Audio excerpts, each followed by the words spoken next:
ইয়া করছে ভাই, আপনার ব্যাগও ছিল কয় টাকা? ব্যাগও আছে 500 টাকা কম 39,000। দেখছেন স্যার, দেখছেন তাহলে স্যার একটু না হারুন তো একটু মনে করেন তো ভাই, দেন তো 39,000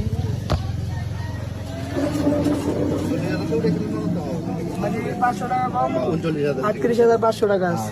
আর কি আছে? হ্যাঁ মোবাইল আছে একটা, মোবাইল দেবো আর কসমের মতো মোবাইল আছে। না টাকা নেই। আর এই যে এগুলো ছিল, এই যে স্বর্ণের এগুলো ছিল না?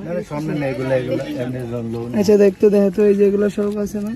এই টাকাটা কোনা দেখতে হবে। টাকাটা কোনা দেবো আর আপনার অ্যাকাউন্টে কি নাম দাও? এটা হ্যাঁ অ্যাকাউন্ট অ্যাকাউন্টে কি নাম দাও? বইটা দেয়া দাও না, বই নো আছে হাজার রাখতাম না। আচ্ছা দিয়ে একটু লতো ক্যামেরার দিকে।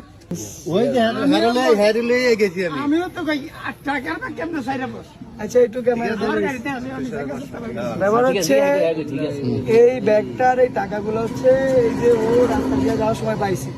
আমরা তৎক্ষণ আগে রাস্তার মধ্যে বুঝতেছিলাম, আমরা যাওয়ার সময় বড় ভাই আমাকে ডাক দিছে মোবাইল সহ। পরে আমরা যোগাযোগ করলাম, আমরা যে পার্টি আছে যে এটার যার ব্যাগ তারে আমরা পাইছি খুঁজা, আমরা ওনার ব্যাগ ওনারও বুঝাই দিয়েছি, আর দিয়ে দেন ব্যাগটা।